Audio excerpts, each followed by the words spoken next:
Chapter 21. Cleansing for unsolved murder. When you are in the land the Lord your God is giving you, someone may be found murdered in a field, and you don't know who committed the murder. In such a case, your elders and judges must measure the distance from the site of the crime to the nearby towns. When the nearest town has been determined, that town's elders must select from the herd a young cow that has never been trained or yoked to a plow. They must lead it down to a valley that has not been plowed or planted, and that has a stream running through it. There in the valley they must break the young cow's neck. Then the Levitical priests must step forward, for the Lord your God has chosen them to minister before him and to pronounce blessings in the Lord's name. They are to decide all legal and criminal cases. The elders of the town must wash their hands over the young cow whose neck was broken. Then they must say, "Our hands did not shed this person's blood, nor did we see it happen. O Lord, forgive your people Israel, whom you have redeemed. Do not charge your people with the guilt of murdering an innocent person." Then they will be absolved of the guilt of this person's blood. By following these instructions, you will do what is right in the Lord's sight and will cleanse the guilt of murder from your community. Marriage to a captive woman. Suppose you go out to war against your enemies, and the Lord your God hands them over to you, and you take some of them as captives. And suppose you see among the captives a beautiful woman, and you are attracted to her and want to marry her. If this happens, you may take her to your home, where she must shave her head, cut her nails, and change the clothes she was wearing when she was captured. She will stay in your home, but let her mourn for her father and mother for a full month. Then you may marry her, and you will be her husband, and she will be your wife. But if you marry her and she does not please you, you must let her go free. You may not sell her or treat her as a slave, for you have humiliated her. Rights of the firstborn. Suppose a man has 2 wives, but he loves one and not the other, and both have given him sons. And suppose the firstborn son is the son of the wife he does not love. When the man divides his inheritance, he may not give the larger inheritance to his younger son, the son of the wife he loves, as if he were the firstborn son. He must recognize the rights of his oldest son, the son of the wife he does not love, by giving him a double portion. He is the first son of his father's virility, and the rights of the firstborn belong to him. Dealing with a rebellious son. Suppose a man has a stubborn and rebellious son who will not obey his father or mother, even though they discipline him. In such a case, the father and mother must take the son to the elders as they hold court at the town gate. The parents must say to the elders, "This son of ours is stubborn and rebellious and refuses to obey. He is a glutton and a drunkard." Then all the men of his town must stone him to death. In this way you will purge this evil from among you, and all Israel will hear about it and be afraid. Various regulations. If someone has committed a crime worthy of death and is executed and hung on a tree, the body must not remain hanging from the tree overnight. You must bury the body that same day, for anyone who is hung is cursed in the sight of God. In this way, you will prevent the defilement of the land the Lord your God is giving you as your special possession. Chapter 22. If you see your neighbor's ox or sheep or goat wandering away, don't ignore your responsibility. Take it back to its owner. If its owner does not live nearby, or you don't know who the owner is, take it to your place and keep it until the owner comes looking for it. Then you must return it.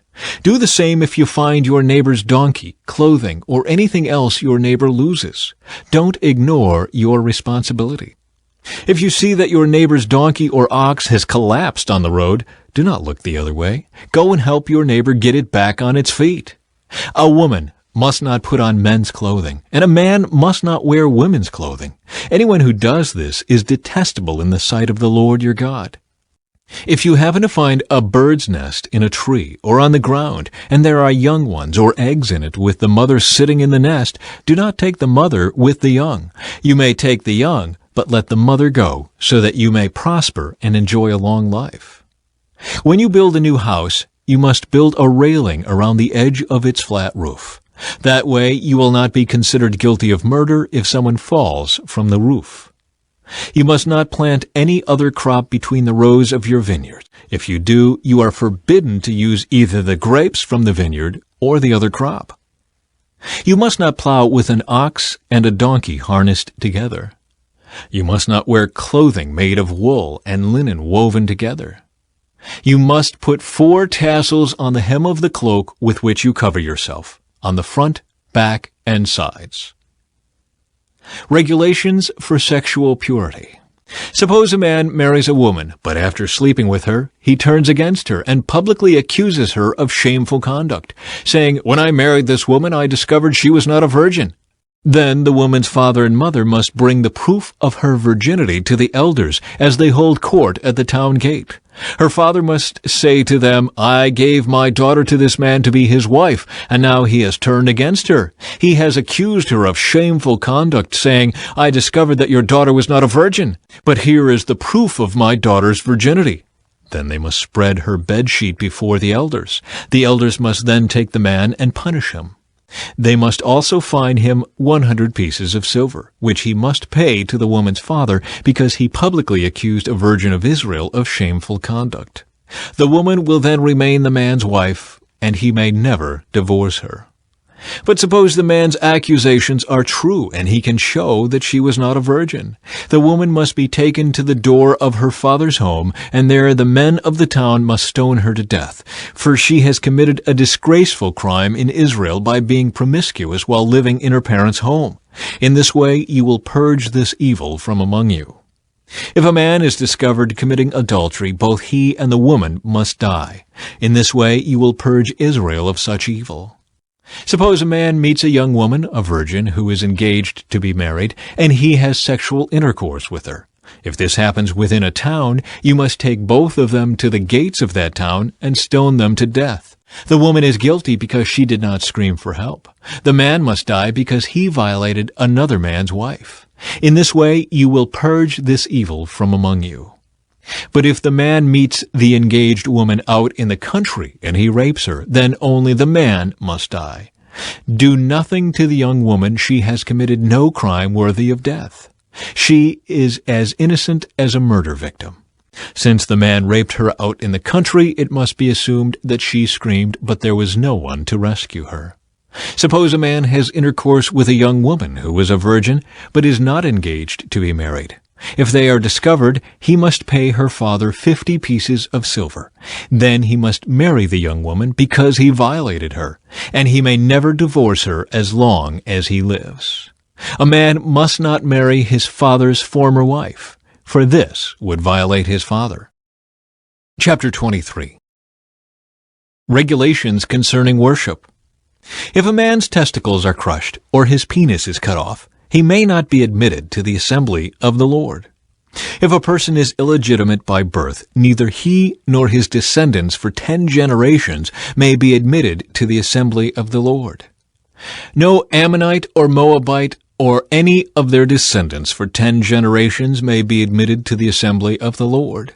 These nations did not welcome you with food and water when you came out of Egypt. Instead, they hired Balaam, son of Beor from Pethor in distant Aram-Naharaim, to curse you. But the Lord your God refused to listen to Balaam. He turned the intended curse into a blessing because the Lord your God loves you. As long as you live, you must never promote the welfare and prosperity of the Ammonites or Moabites. Do not detest the Edomites or the Egyptians, because the Edomites are your relatives, and you lived as foreigners among the Egyptians. The 3rd generation of Edomites and Egyptians may enter the assembly of the Lord. Miscellaneous regulations. When you go to war against your enemies, be sure to stay away from anything that is impure. Any man who becomes ceremonially defiled because of a nocturnal emission must leave the camp and stay away all day. Toward evening he must bathe himself, and at sunset he may return to the camp.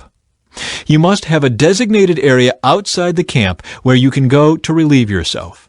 Each of you must have a spade as part of your equipment. Whenever you relieve yourself, dig a hole with the spade and cover the excrement. The camp must be holy, for the Lord your God moves around in your camp to protect you and to defeat your enemies. He must not see any shameful thing among you, or he will turn away from you.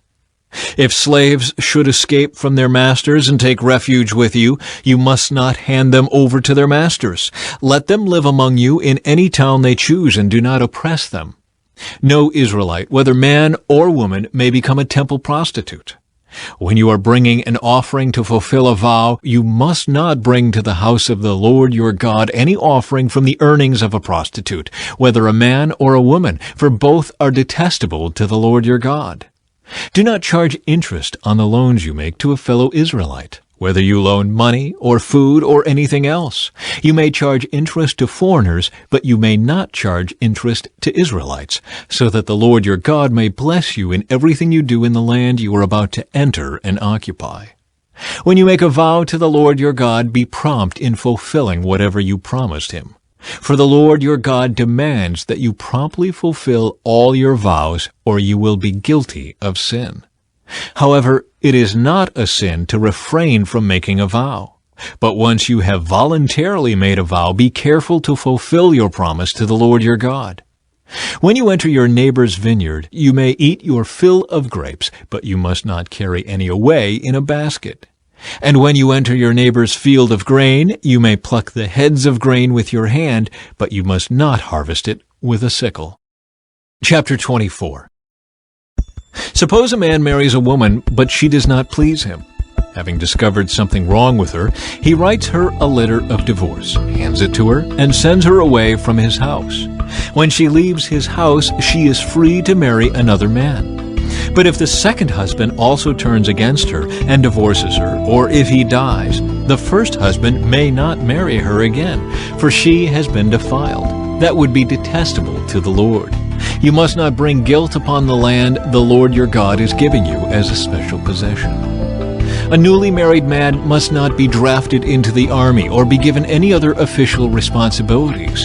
He must be free to spend 1 year at home, bringing happiness to the wife he has married. It is wrong to take a set of millstones, or even just the upper millstone, as security for a loan, for the owner uses it to make a living. If anyone kidnaps a fellow Israelite and treats him as a slave or sells him, the kidnapper must die. In this way, you will purge the evil from among you. In all cases involving serious skin diseases, be careful to follow the instructions of the Levitical priests. Obey all the commands I have given them. Remember what the Lord your God did to Miriam as you were coming from Egypt. If you lend anything to your neighbor, do not enter his house to pick up the item he is giving as security.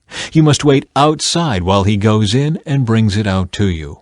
If your neighbor is poor and gives you his cloak as security for a loan, do not keep the cloak overnight. Return the cloak to its owner by sunset so he can stay warm through the night and bless you, and the Lord your God will count you as righteous. Never take advantage of poor and destitute laborers, whether they are fellow Israelites or foreigners living in your towns. You must pay them their wages each day before sunset because they are poor and are counting on it. If you don't, they might cry out to the Lord against you, and it would be counted against you as sin. Parents must not be put to death for the sins of their children, nor children for the sins of their parents. Those deserving to die must be put to death for their own crimes. True justice must be given to foreigners living among you and to orphans, and you must never accept a widow's garment as security for her debt. Always remember that you were slaves in Egypt and that the Lord your God redeemed you from your slavery. That is why I have given you this command. When you are harvesting your crops and forget to bring in a bundle of grain from your field, don't go back to get it. Leave it for the foreigners, orphans, and widows. Then the Lord your God will bless you in all you do. When you beat the olives from your olive trees, don't go over the boughs twice. Leave the remaining olives for the foreigners, orphans, and widows. When you gather the grapes in your vineyard, don't glean the vines after they are picked. Leave the remaining grapes for the foreigners, orphans, and widows. Remember that you were slaves in the land of Egypt. That is why I am giving you this command.